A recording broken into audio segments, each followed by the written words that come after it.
মনোযোগ দিয়ে শুনুন বন্ধুরা, আমরা সকলেই মনে করি অতিরিক্ত চিন্তা করা একটি অভ্যাস। কিন্তু সত্য হলো অতিরিক্ত চিন্তা করা হলো একটি প্রতিরক্ষা ব্যবস্থা, যা আমাদের মস্তিষ্ক আমাদের ব্যথা, ব্যর্থতা বা অনিশ্চয়তা থেকে রক্ষা করার জন্য তৈরি করে।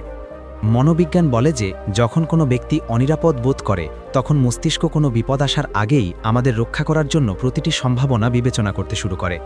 এই কারণেই যখন কেউ আমাদের উপেক্ষা করে, যখন কোনো সুযোগ হাতছাড়া হয়ে যায় অথবা যখন কোনো ভুল হয়ে যায়, তখন আমাদের মস্তিষ্ক বারবার সেই চিন্তাভাবনাটি পুনরাবৃত্তি করে। আমি যদি এটা করতাম, যদি আমি এটা বলতাম, মস্তিষ্ক মনে করে যে এটি আমাদের রক্ষা করছে, কিন্তু বাস্তবে এটি আমাদের ক্লান্ত করছে। কারণ যা ঘটেছে তা নিয়ে চিন্তা করলে কোনো সমাধান পাওয়া যায় না, এটি কেবল ভেতরের ঝড়কে তীব্র করে তোলে। এখানেই গৌতম বুদ্ধের জ্ঞান এবং মনোবিজ্ঞানের বোধগম্যতা একত্রিত হয়। বুদ্ধ বলেছিলেন যে মনই সবকিছু, আপনি যা ভাবেন তাই হয়ে যান। এবং মনোবিজ্ঞানও একই কথা বলে, আপনার চিন্তাভাবনা আপনার আবেগ এবং আচরণের ভিত্তি তৈরি করে। তবে একমাত্র পার্থক্য হল বুদ্ধ চিন্তাভাবনা পর্যবেক্ষণ করার শিল্প শিখিয়েছিলেন, অন্যদিকে মনোবিজ্ঞান চিন্তাভাবনা বোঝার প্রক্রিয়া ব্যাখ্যা করেছে। এবং যখন এই দুটি একত্রিত হয় তখন একজন ব্যক্তি কেবল চিন্তাভাবনার সাথেই নয়, বরং জীবনযাপনের সাথেও সংযোগ স্থাপন করে। কল্পনা করুন আপনি একটি ঘরে বসে আছেন, আপনার সামনে একটি পাখা চলছে, আপনি ঘূর্ণায়মান ব্লেডের শব্দ শুনতে পাচ্ছেন। এখন আপনি যদি চান আপনি সেই শব্দটিকে উপেক্ষা করতে পারেন, কিন্তু আপনি যদি ভাবতে শুরু করেন এই শব্দ কেন আসছে, এটি কতক্ষণ স্থায়ী হবে, এটি কি থামাতে পারে না, তারপর হঠাৎ আপনার মনে সেই শব্দ আরও জোরে হয়ে ওঠে। যখন আপনি অতিরিক্ত চিন্তা করেন তখন এটিই ঘটে, চিন্তা আসে এবং যায়, কিন্তু যখন আপনি তাদের ধরে ফেলেন তখন তারা আপনাকে ধরে ফেলে। মনোবিজ্ঞানে এটিকে একটি চিন্তা চক্র বলা হয়, একটি চক্র যা নিজের মধ্যেই শুরু হয় এবং শেষ হয়, তবু প্রতিবার এটি আপনার শক্তিকে নিঃশেষ করে দেয়। বুদ্ধ বলেছিলেন যে একজন কুমোর যেমন চাকার উপর কাদামাটি তৈরি করে, তেমনি আপনি আপনার মনের চাকার উপর ঘুরতে থাকা চিন্তাগুলিকেও তৈরি করতে পারেন। এই ভিডিওটির উদ্দেশ্য হলো আপনাকে দেখানো যে আপনি কিভাবে আপনার চিন্তাভাবনার মালিক হতে পারেন, তাদের দাস নয়। অনেকেই বলে আমি খুব বেশি চিন্তা করি কারণ আমি একজন গভীর মানুষ, কিন্তু প্রকৃত গভীরতা চিন্তাভাবনার মধ্যে নয়, বরং সচেতনতার মধ্যে নিহিত। বুদ্ধ শিখিয়েছিলেন যে যে ব্যক্তি মনকে পর্যবেক্ষণ করে সে তা অতিক্রম করে। তিনি বলেছিলেন চিন্তাভাবনা থামাও না, কেবল তাদের আসা যাওয়া দেখতে শেখো। আধুনিক মনোবিজ্ঞানও একই কথা বলে, আপনার চিন্তাভাবনা পর্যবেক্ষণ করুন, তাদের সাথে নিজেকে মিলিয়ে ফেলবেন না। কিন্তু পার্থক্য হলো আজ পর্যবেক্ষণ করার পরিবর্তে আমরা আতঙ্কিত হই। যখন একটি নেতিবাচক চিন্তা আসে আমরা তার সাথে লড়াই করি, আমরা তা তাড়িয়ে দিতে চাই, এবং এই লড়াই অতিরিক্ত চিন্তাভাবনাকে শক্তিশালী করে। কারণ যত বেশি কিছু আপনার সাথে লড়াই করে ততই এটি গভীরে শিকড় গেড়ে দেয়। এখন এক মুহূর্তের জন্য চোখ বন্ধ করুন এবং কল্পনা করুন যে আপনি রাস্তায় হাঁটছেন, রোদ আছে, হালকা বাতাস আছে এবং সবকিছু স্বাভাবিক। কিন্তু হঠাৎ কেউ আপনার কানে ফিসফিসিয়ে বলে, সাবধান, খারাপ কিছু ঘটতে চলেছে। কি হবে? তোমার মন তৎক্ষণাৎ সজাগ হয়ে উঠবে, তোমার মনোযোগ প্রতিটি শব্দ, প্রতিটি নড়াচড়ার প্রতি নিবদ্ধ থাকবে। যখন মন তোমাকে ভয়ের মাধ্যমে নিয়ন্ত্রণ করে তখন এটাই ঘটে। অতিরিক্ত চিন্তাভাবনা সেই ভয়েরই বংশধর, যে ভয় আমাদের ক্রমাগত ভবিষ্যতের দিকে ঠেলে দেয় অথবা অতীতে ফিরিয়ে নিয়ে যায়। মনোবিজ্ঞান অনুসারে অতিরিক্ত চিন্তাভাবনার সবচেয়ে বড় কারণ হল নিয়ন্ত্রণের মায়া। আমরা বিশ্বাস করি যে অতিরিক্ত চিন্তাভাবনা করে আমরা জিনিসগুলিকে নিয়ন্ত্রণ করতে পারি, কিন্তু সত্যটি এর বিপরীত। আমরা যত বেশি চিন্তাভাবনা করে কিছু নিয়ন্ত্রণ করার চেষ্টা করি ততই তা আমাদের নিয়ন্ত্রণের বাইরে চলে যায়। গৌতম বুদ্ধ এই কথাটি বলেছিলেন, তুমি যত বেশি আঁকড়ে ধরবে তত তুমি হারাবে। তোমার মনকে আঁকড়ে ধরার চেষ্টা করো না, শুধু তা বুঝো, কারণ যখন তুমি বুঝতে পারবে তখন তোমার মন ধীরে ধীরে শান্ত হতে শুরু করবে। একবার একজন ব্যক্তি বুদ্ধের কাছে এসে বলল, প্রভু, আমার মন খুব অস্থির, আমি আক্ষরিক অর্থেই সমস্ত চিন্তাভাবনা নিয়ে পাগল হয়ে যাচ্ছি। বুদ্ধ হেসে বললেন, আমি যদি তোমার মনকে শান্ত করি তাহলে পরের বার যখন এটি অস্থির হবে তখন তুমি আমার কাছে আসবে, কিন্তু যদি আমি তোমাকে মনকে পর্যবেক্ষণ করতে শেখাই তাহলে তোমার আর বুদ্ধের প্রয়োজন হবে না। আধুনিক মনোবিজ্ঞান আজ আত্মসচেতনতার নামে যা শেখাচ্ছে এটি সেই একই মৌলিক শিক্ষা। চিন্তাভাবনার নিরাময় চিন্তা নয়। আমাদের দেখতে হবে অতিরিক্ত চিন্তাভাবনার অবসান এখান থেকেই শুরু হয়। এটা ঘটে যখন তুমি তোমার চিন্তাভাবনার সাথে মিথস্ক্রিয়া করা বন্ধ করে দাও এবং কেবল সেগুলো পর্যবেক্ষণ করতে শুরু করো।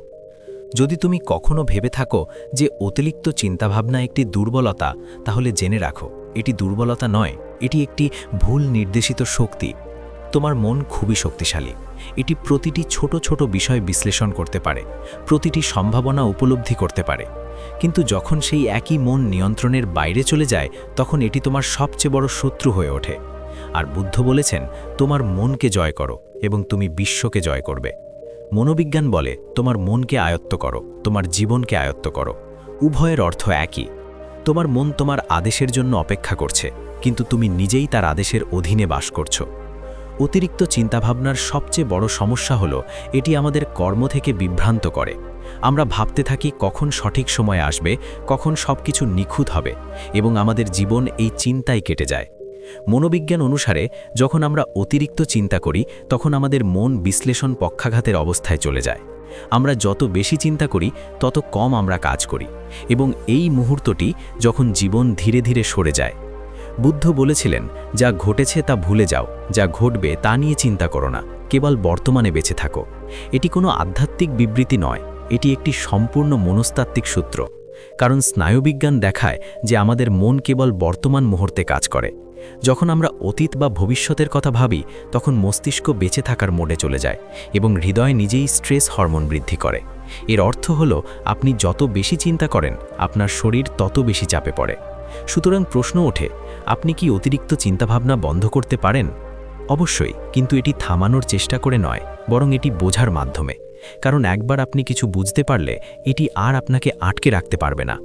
মনে রাখবেন, চিন্তাভাবনা আপনার শত্রু নয়, তারা কেবল বার্তাবাহক। তারা ইঙ্গিত দেয় যে আপনার ভিতরে কিছু অমীমাংসক। আপনার ভয়, আপনার ব্যথা, আপনার অসমাপ্ত কাজ, এগুলি প্রতিটি চিন্তার মূল।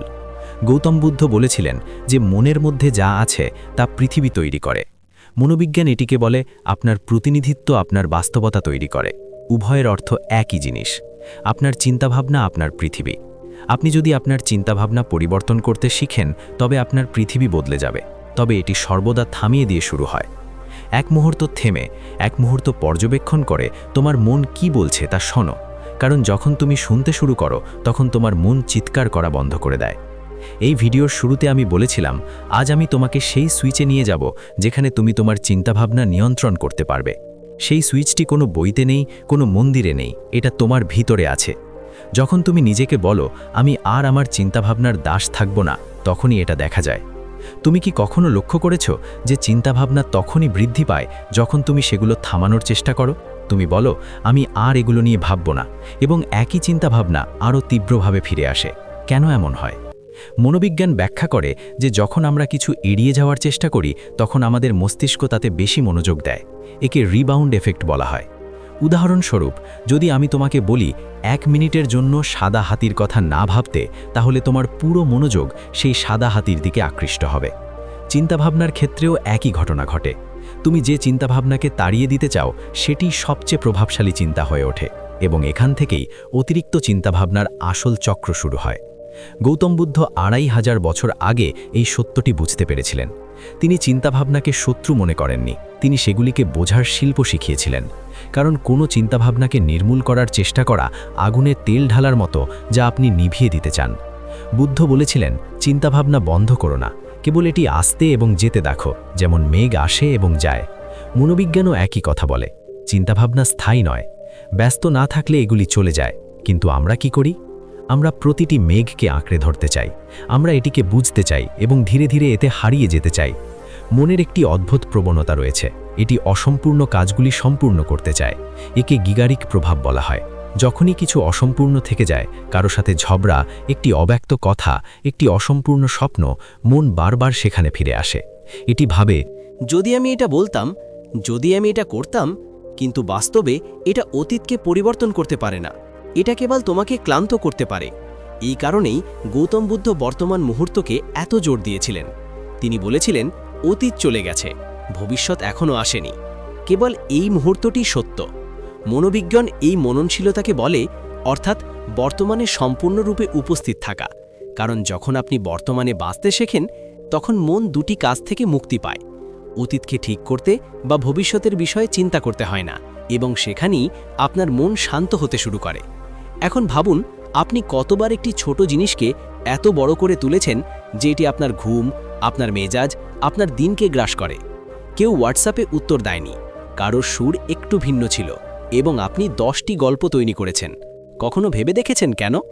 কারণ মন নিশ্চিততা কামনা করে, এবং যখন এটি স্পষ্টতা খুঁজে পায় না তখন এটি নিজস্ব বর্ণনা তৈরি করে। মনোবিজ্ঞান এটাই বলে, মনের অনিশ্চিততা আছে, এবং বুদ্ধ সহজ ভাষায় একই কথা বলেছেন। অনিশ্চিততা জীবনের একটি অংশ, কিন্তু মন এটি গ্রহণ করতে পারে না। যখন আপনি গ্রহণ করতে শিখবেন তখন চিন্তাভাবনা স্বয়ংক্রিয়ভাবে থেমে যাবে। গ্রহণ করার অর্থ হল বলা, হ্যাঁ এটি আমি যেভাবে চেয়েছিলাম সেভাবে হয়নি, কিন্তু এটিও জীবনের একটি অংশ।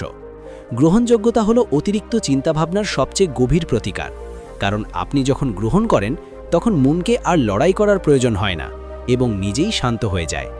এখন এটি কল্পনা করুন, আপনি চুপচাপ বসে আছেন, চোখ বন্ধ করে ধীরে ধীরে শ্বাস নিচ্ছেন।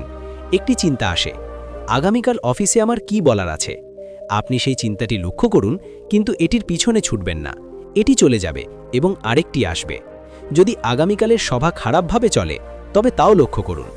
বুদ্ধ বলেছেন পর্যবেক্ষণ করুন, কিন্তু যাবেন না। এটি ধ্যানের মূল। চিন্তার মধ্যে স্থান তৈরি করুন।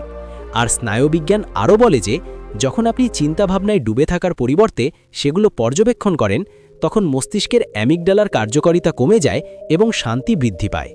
এর অর্থ হল ধ্যান কেবল আধ্যাত্মিক বিজ্ঞান নয়, বরং একটি জৈবিক বিজ্ঞানও। আপনার মস্তিষ্কের কার্যকারিতা অলৌকিক ঘটনা দ্বারা নয়, অনুশীলনের মাধ্যমে ঘটে। বুদ্ধের একটি কৌশল ছিল শ্বাস প্রশ্বাসের ওপর ধ্যান। তিনি বলেছিলেন, আপনার শ্বাসের দিকে তাকান, কেবল দেখুন। যখন কোনো চিন্তা আসে কেবল হাসুন এবং তাতে ফিরে আসুন। আধুনিক মনোবিজ্ঞান এটাই বলে। শ্বাস প্রশ্বাস মনকে নঙর করে।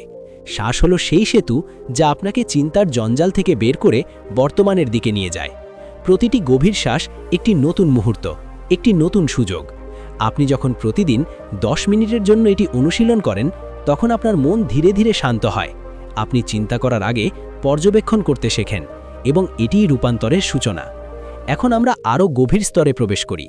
কেন কিছু চিন্তা কখনো চলে যায় না? কেন কিছু জিনিস বছরের পর বছর পেরিয়ে যাওয়ার পরেও আপনার মনে ফিরে আসে? মনোবিজ্ঞান বলে যে এই চিন্তাভাবনাগুলি কেবল চিন্তা নয়, বরং আবেগ।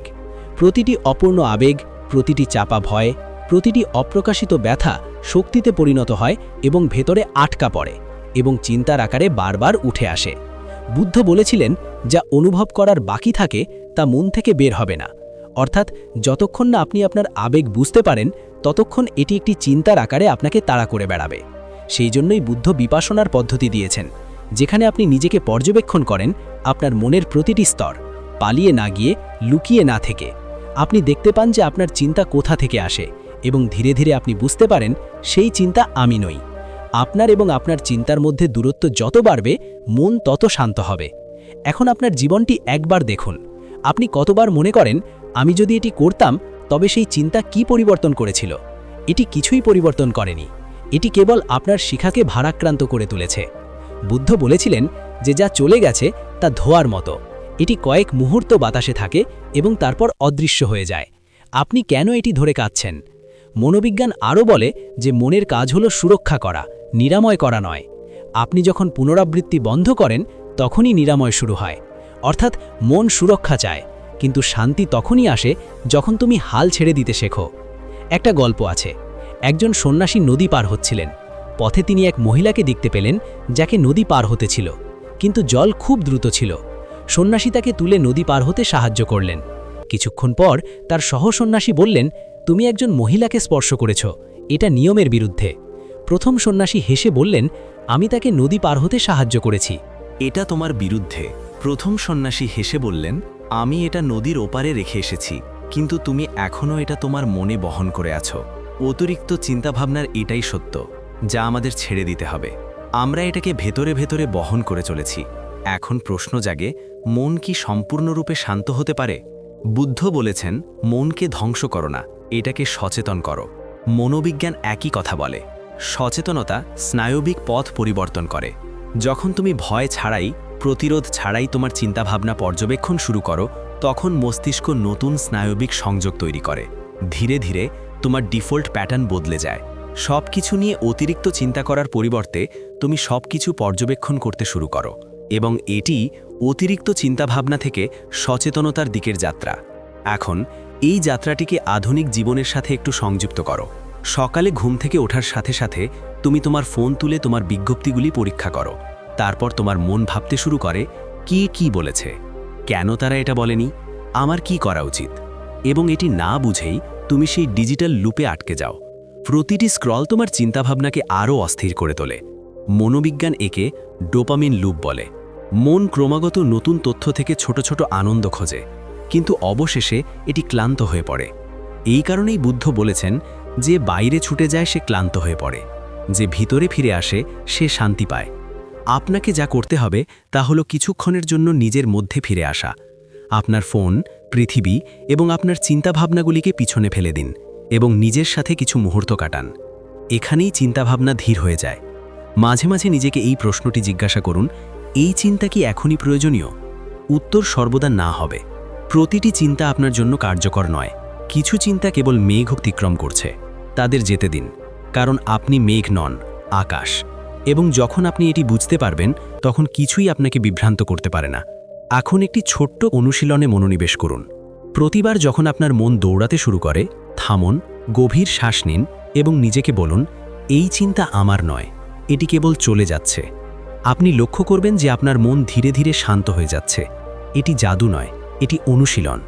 গৌতম বুদ্ধ আরও বলেছেন, ধ্যান রাতারাতি ঘটে না, এটি মনের হাজারবার ঘুরে বেড়ানো এবং ফিরে আসার একটি প্রক্রিয়া। মনোবিজ্ঞান এটিকে স্নায়বিক পুনর্নির্মাণ বলে। যতবার তুমি নিজেকে পর্যবেক্ষণ করো, তুমি তোমার মনে নতুন নতুন নিদর্শন তৈরি করো। ধীরে ধীরে তুমি বুঝতে পারবে যে যে জিনিসগুলো তোমাকে আগে চাপ দিত সেগুলো আর তোমাকে বিরক্ত করে না।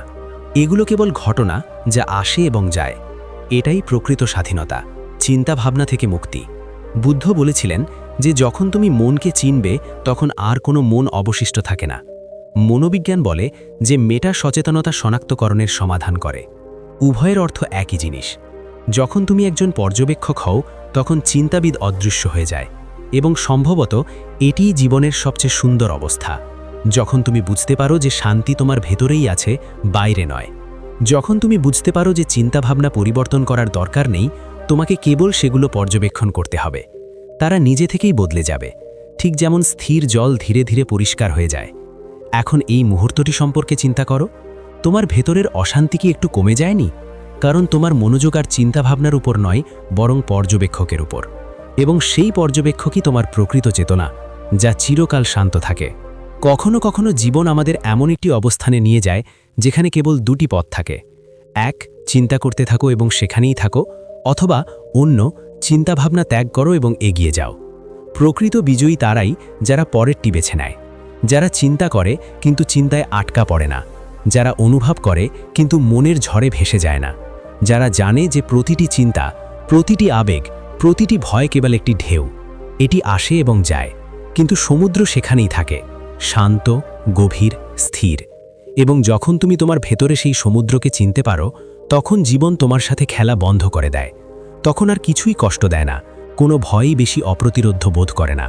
তুমি কেবল বুঝতে পারো যে মন ভাবতে থাকবে, এটাই তার কাজ, কিন্তু এটা শুনবে কি শুনবে না তা তোমার সিদ্ধান্ত। এই সচেতনতা বুদ্ধ দ্বারা শেখানো হয়েছিল এবং এটি আধুনিক মনোবিজ্ঞান বারবার পুনরাবৃত্তি করে। চেতনা সব কিছু নিরাময় করে। এখন সময় এসেছে তোমার চিন্তার মালিক হওয়ার, তাদের দাস নয়। যদি কোনো চিন্তা তোমাকে ছিন্ন ভিন্ন করে, তাহলে তা ধরে রেখো না, শুধু পর্যবেক্ষণ করো এবং তা ছেড়ে দাও। কারণ তুমি যা দেখতে পাচ্ছ তা অতিক্রম করা যেতে পারে। মন পর্যবেক্ষণের এই শিল্প, এই ধ্যান, এই মনোযোগ, এটাই তোমাকে